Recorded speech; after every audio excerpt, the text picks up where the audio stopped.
Rice মিলে বাজেয়াপ্ত হয়েছে চোলাই তৈরি কাঁচামাল। বর্ধমানে আলমগঞ্জে রাইস মিলে অভিযান এবং প্রায় ৬০০০ চোলাইয়ের কাঁচামাল বাজেয়াপ্ত করা হয়েছে। রাইস মিলের আড়ালে কি এই চোলাই কারখানা? এখনো পর্যন্ত এই ঘটনায় কাউকে গ্রেফতার করা হয়নি। রাইস মিলে বাজেয়াপ্ত চোলাই তৈরির কাঁচামাল।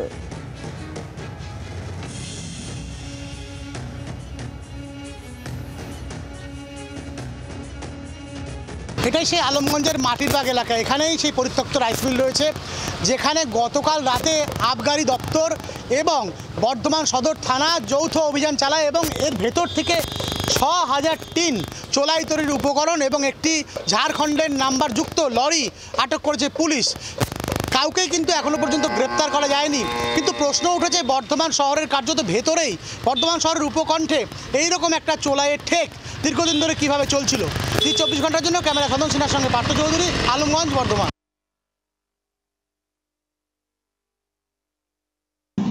আমরা গোডাউনে পেয়েছি ৫৬০০ টিন মতো এবং গাড়ির ভেতরেও টপস আরও ৪৯০-৯৫ টিন পেয়েছি।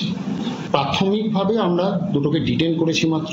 এরপর এটা আমরা ফার্দার ইনভেস্টিগেশন করে আমরা যা পাবো সেই অনুযায়ী অ্যাজ পার অ্যাক্ট বা রুল যা আছে সেই অনুযায়ী আমরা আইনি পদক্ষেপ নেব। বাংলার আওয়াজ, বাঙালির আবেগ, জি ২৪ ঘন্টা।